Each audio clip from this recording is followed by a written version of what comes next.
మహారాష్ట్రలోని సాంగ్లీ జిల్లాలో మొహిత్యాంచే వడ్గావ్ అనే గ్రామం ఉంది. ఆ ఊరిలో ప్రతిరోజు రాత్రి 7 గంటలకు ఒక సైరన్ మోగుతుంది. సైరన్ మోగిన వెంటనే ఊళ్ళో ఉన్నవారంతా ఫోన్లు పక్కన పడేసి టీవీలు ఆఫ్ చేస్తారు. 1 గంటన్నర పాటు ఎలాంటి ఎలక్ట్రానిక్స్ ముట్టుకోరు. ఎన్ని ముఖ్యమైన పనులున్నా సరే కాల్స్ అటెండ్ చెయ్యరు. ఆ సమయంలో పిల్లలందరూ బుద్ధిగా చదువుకుంటారు. పెద్దలంతా ఒకచోట కూర్చొని మంచి చెడ్డల గురించి, ఊళ్ళో చేపట్టాల్సిన అభివృద్ధి కార్యక్రమాల గురించి చర్చిస్తారు.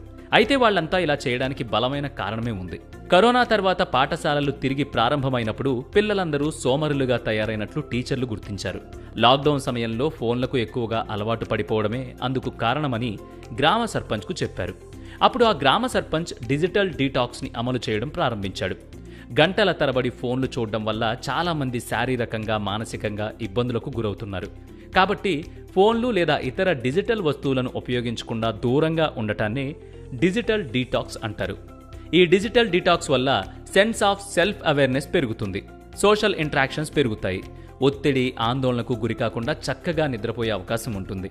మానసిక ఆరోగ్య ప్రయోజనాలు కూడా ఉంటాయి. కాబట్టి మీరు కూడా మీ ఇంట్లో ఈ డిజిటల్ డీటాక్స్ విధానాన్ని అమలు చేసి చూడండి. మార్పు మీకే తెలుస్తుంది.